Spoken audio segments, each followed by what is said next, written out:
When it comes to script selection, I think as an actor మనము ఒక మంచి కథ ఎన్నుకునే వరకే మనకి ఆ ఫ్రీడమ్ ఉంటుంది. You know how it goes forward అనేది ఆబ్వియస్గా మన పర్ఫార్మెన్స్ మీద బేస్ అయి ఉంటుంది. అండ్ 24 డిఫరెంట్ క్రాఫ్ట్స్ కలిస్తేనే ఒక మంచి సినిమా అవుతుంది. అండ్ ఈ ఫ్యాక్టర్స్ అన్ని యూనో వర్కౌట్ అయ్యి బాక్స్ ఆఫీస్ దగ్గర ప్లే అయినప్పుడు ఆ ఫ్యాక్టర్స్ మళ్ళీ వేరుంటాయి. మన సినిమాని ఎలా ప్రమోట్ చేసాము, ఎలా ఆడియన్స్లోకి తీసుకెళ్ళాము, ఆ రిసెప్షన్ ఎలా ఉంది.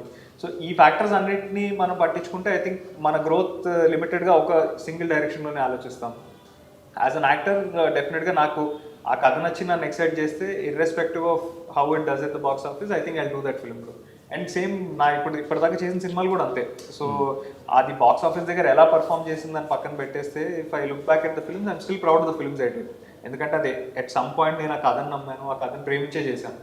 అది వర్కౌట్ అయి ఉంటే డెఫినెట్లీ చాలా గుడ్ ఎక్స్పీరియన్స్ వచ్చేది. బట్ వర్కౌట్ కాలేదు అంటే డెఫినెట్లీ మన బెస్ట్ ఫుట్ ఫార్వర్డ్ పెడదాం. Will try and succeed to the next film hopefully. But ప్రతి ఫిలిం ఎక్స్పెరిమెంట్ చేయడం ఏంటి bro?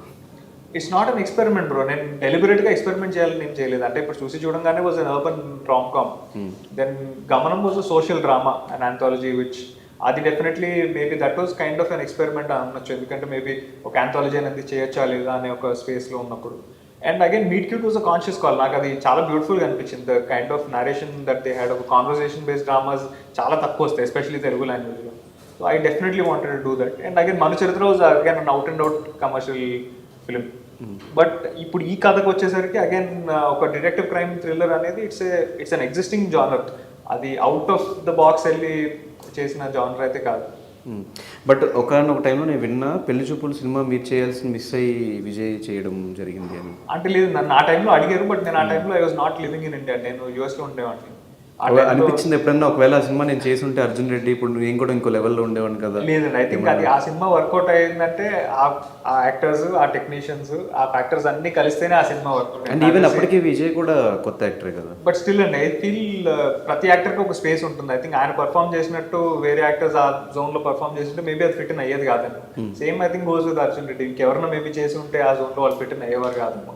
I think an actor will eventually find his script and a good film ante.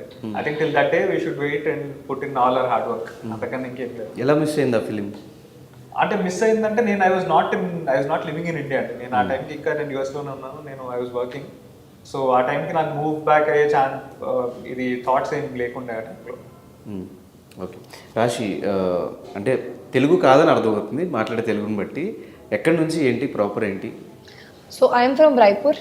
నేను college Delhi నుంచి చేశాను, మళ్ళీ దాని తర్వాత బాంబేకి షిఫ్ట్ అయ్యాను అండ్ ఇప్పుడు హైదరాబాద్. సో చాలా లాంగ్ జర్నీ ఉంది. ఈ ఫిలిం జర్నీ ఎలా ఉంది, ఎలా ఉంది ప్రెజెంట్? ఇప్పుడు present I'm actually finally in a very small but satisfied place. ఎందుకంటే నాకు కొంచెం ఇప్పుడు పీస్ ఉంది. ముందు నాకు అంత పీస్ లేదు. So I was in very confusing state of mind. ఏ టైప్లో ప్రాజెక్ట్ చేయాలి, ఎందుకంటే మనకి నార్త్ నుంచి వచ్చినప్పుడు మనకి అంత ఐడియా లేదు మొత్తం సౌత్ ఇండస్ట్రీ గురించి, తెలుగు ఇండస్ట్రీ గురించి. కొంచెం ఇప్పుడు ఐడియా వచ్చింది. So I'm in happy place right now. The journey is going good. Super. ఈ భూతద్దం భాస్కర్ నారాయణలో what is the toughest part మీరు ఫేస్ చేసింది, shooting wise or acting wise? I think ఒక సీన్ ఉంది. ఆ సీన్లో 3 pages డైలాగ్స్ ఉన్నాయి. నాకు డైలాగ్తో అంత ప్రాబ్లం లేదు, ఎందుకంటే నేను చాలా ప్రిపేర్గా వెళ్తాను షూటింగ్కి. తెలుగు కూడా అందుకే నేను నేర్చుకునే, ఎందుకంటే నాకు ప్రిపేర్డ్గా వెళ్ళాలి, అది నాకు మైండ్లో ఉంది. అది షూటింగ్లో వచ్చిన తర్వాత డైలాగ్ ఏంటి, ది సీన్ ఏంటి, నాకు అస్సలు ఆ టైప్లో అర్థం కాలేదు. కానీ 3 pages డైలాగ్, చాలా పెద్ద డైలాగ్. అండ్ ఒకటే టేక్, ఇది కాన్వర్జేషన్ లాగా లేదు ఆ డైలాగ్. అండ్ మొత్తం సంస్కృత్ వర్డ్స్ ఉన్నాయి దాంట్లో. పురాణాలు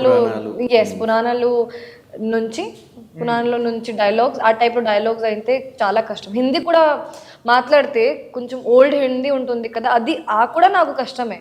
సో తెలుగు ఇంకా కష్టం. సో చాలా కష్టపడ్డాను ఆ సీన్లో నేను. చూసారు మా యాంకర్స్ అండ్ రిపోర్టర్స్ జాబ్ ఎంత కష్టమో మాట్లాడాలి. కానీ మీరు అట్లీస్ట్ కాన్వర్సేషన్ చేస్తున్నారు కదా, ఇక్కడ మీరు అడుగుతున్నారు క్వశ్చన్, నేను ఆన్సర్ ఇస్తున్నా. అది ఆ రిలీఫ్ ఉంది మీకు. 2 minutes రిలీఫ్ ఉంటుంది. నాకు అస్సలు రిలీఫ్ లేదు ఆ సీన్లో. మొత్తం నా డైలాగ్సే. So that was the toughest. But I think with this kind of a team అంత సపోర్ట్ నాకు యాక్టర్స్ నుంచి, యాక్టర్స్ దగ్గర లేకపోతే directors, DOP, everyone was very patient when it came to me. Very పేషెంట్గా నాకు అంత సపోర్ట్ ఇచ్చారు. So ఒక్క నిమిషం కూడా నాకు అది ఫీల్ అవ్వట్లేదు that I'm not from here or something. Actually కొన్ని ఫిలిమ్స్ పంచుకుంటారు, క్యారెక్టర్స్ కానీ హీరోస్ కానీ పంచుకుంటారు. ఇట్లా హీరో ఓరియంటెడ్, హీరో టైటిల్ పెట్టేసి భూతద్దం భాస్కర్ నారాయణ కానీ కంప్లీట్ ఫస్ట్ షాట్ నుంచి లాస్ట్ షాట్ వరకు హీరో మీద డ్రివెన్ అయి ఉంటుంది. అంత బాధ్యతలు మోయగలను అనుకున్నారు బ్రో? అంటే అది more than the actor, I think ఆ డైరెక్టర్కి ఫస్ట్ ఆ కన్విక్షన్ ఉండాలి బ్రో. ఇన్ కేస్ ఒక కథ రాసుకున్నప్పుడు I think director can visualise more than the actor. అంటే తను ఈ సిచ్యువేషన్లో ఎలా పర్ఫామ్ చేస్తారు యాక్టర్, తనకి ఈ సిచ్యువేషన్లో ఎగ్జాక్ట్లీ ఏం కావాలనే క్లారిటీ డైరెక్టర్కి ఉన్నప్పుడు ఒక యాక్టర్కి it becomes easier. And particularly ఈ ఫిల్మ్కి వచ్చేసరికి it's a character driven story bro, no doubt. అంటే టైటిల్ చెప్పినట్టు భూతద్దం భాస్కర్ నారాయణ అని, ఈ క్యారెక్టర్లో ఫిట్ ఇన్ అవ్వడం నాకు it wasn't a very difficult task. అంటే ఆయనకి డైరెక్టర్కి న్యూ ఎగ్జాక్ట్లీ ఏ పాయింట్లో మనం ఇమోషనల్గా చెప్పాలి, ఏ పాయింట్లో మనం రేసీగా తీసుకెళ్దాం అనే దాంట్లో ఎడిటర్తో కూర్చున్నాము. బిఫోర్ ఒక ఎడిట్ స్క్రిప్ట్ ఒకటి రెడీ చేసుకున్నాము. సో ప్రతి సీన్కి ఎన్ని షార్ట్స్ పడాలి, ఏ షార్ట్స్ తీసుకోవాలనేది మాకు ఆ క్లారిటీ ఉంటుంది. అండ్ ప్రతి ఒక్క డిపార్ట్మెంట్ కూడా చాలా ప్రెప్ చేసుకుని మేము షూట్కి వెళ్ళాం. సో ఎక్కడ కూడా టైం వేస్ట్ అవ్వలేదు. And at the same time ఆ ప్రెప్ మాత్రం ఐ థింక్ యాక్టర్స్ అందరికీ కూడా చాలా హెల్ప్ అయింది. ఈ డిటెక్టివ్ క్యారెక్టర్ చెప్పినప్పుడు క్యారెక్టర్ స్టడీ ఏం చేశారు? ఏ క్యారెక్టర్ని తీసుకుని మీరు స్టడీ చేశారు? మాకు అప్పట్లో చంటబ్బాయ్ ఆ సినిమా చిరంజీవి గారు, తర్వాత రీసెంట్గా agent Sai Srinivas Athreya. So compare చేస్తారు ఆబ్వియస్గా సినిమా చూసినప్పుడు అట్లా అనిపించింది, అట్లా అనిపించిందని.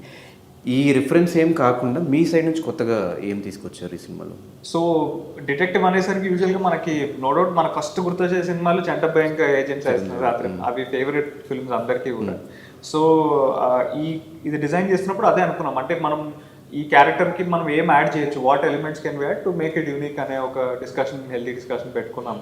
సో అప్పుడు మాకు అనిపించింది ఏంటంటే యూజువల్గా డిటెక్టివ్ అనేసరికి తనకు ఒక షార్ప్ ఐసైట్, ఒక ఫ్యామిలీ లింక్ అండ్ బ్యాక్గ్రౌండ్ లేకుండా బేసిక్గా ఒక ఇండిపెండెంట్ ఎంటిటీగా చూపిస్తారు. సో దాన్ని మనం టర్న్ డౌన్ చేద్దాం. బేసిక్లీ ఇతను ఒక కళ్ళ ఐసైట్ ప్రాబ్లం ఉన్న ఒక డిటెక్టివ్, ఒక భూతద్దం సైజ్ కళ్ళద్దాలు పెట్టుకుంటే కానీ అతను క్లియర్గా కనిపించదు. సో ఆ ఎలిమెంట్ ఒకటి యాడ్ చేసాం. ఆ ఎలిమెంట్ యాడ్ చేశాక ఒక చిన్న వీక్నెస్ ఒకటి క్యారెక్టర్కి యాడ్ అయింది, ఒక చిన్న హ్యూమన్ ఎలిమెంట్ ఆ క్యారెక్టర్ నుంచి బయటకు వచ్చింది. At the same time dressing దగ్గరకు వచ్చేసరికి ఒక లోకల్గా ఒక చిన్న విలేజ్ జరుగుతున్న కథ. సో అక్కడ ఎలా ఉంటారో అలానే చేద్దాం. లుంగీలు కట్టుకునే, ఒక చెక్ షర్ట్ వేసుకుని తిరిగే ఒక డిటెక్టివ్, తన డిటెక్టివ్ అని చెప్పుకుంటూ ఉంటాడు, పక్కన వాళ్ళు ఎవరు నమ్మరు. సో ఇలాంటి చిన్న చిన్న క్వర్క్స్ ఏవైతే యాడ్ చేసామో ఆ వరల్డ్కి, అప్పుడు ఆ క్యారెక్టర్ చాలా హ్యూమన్ అనిపించింది. ఎక్కడ కూడా ఒక సూపర్ ఒక ఓవర్ పవర్డ్ క్యారెక్టర్లా అనిపించలేదు, ఒక హీరోలా అనిపించలేదు. త్రూఅవుట్ ఆ కథని డ్రైవ్ చేసే ఒక ఫ్యాక్టర్లానే ముందుకు తీసుకెళ్ళాము. So and of course Chantabbai ఇంకా ఏజెంట్స్ హాసినివాస్ అతని చిన్న చిన్న క్వర్క్స్ మేము పిక్ చేసాం. బికాస్ అవి డెఫినెట్గా సినిమాకి చాలా హెల్ప్ అయింది. ఎక్కడ కూడా ఒక ఫెమిలియర్ ఎలిమెంట్లో కాకుండా డెఫినెట్లీ ఒక మంచి ఫీల్ అయితే ఇచ్చింది ఆ డిటెక్టివ్ క్యారెక్టర్.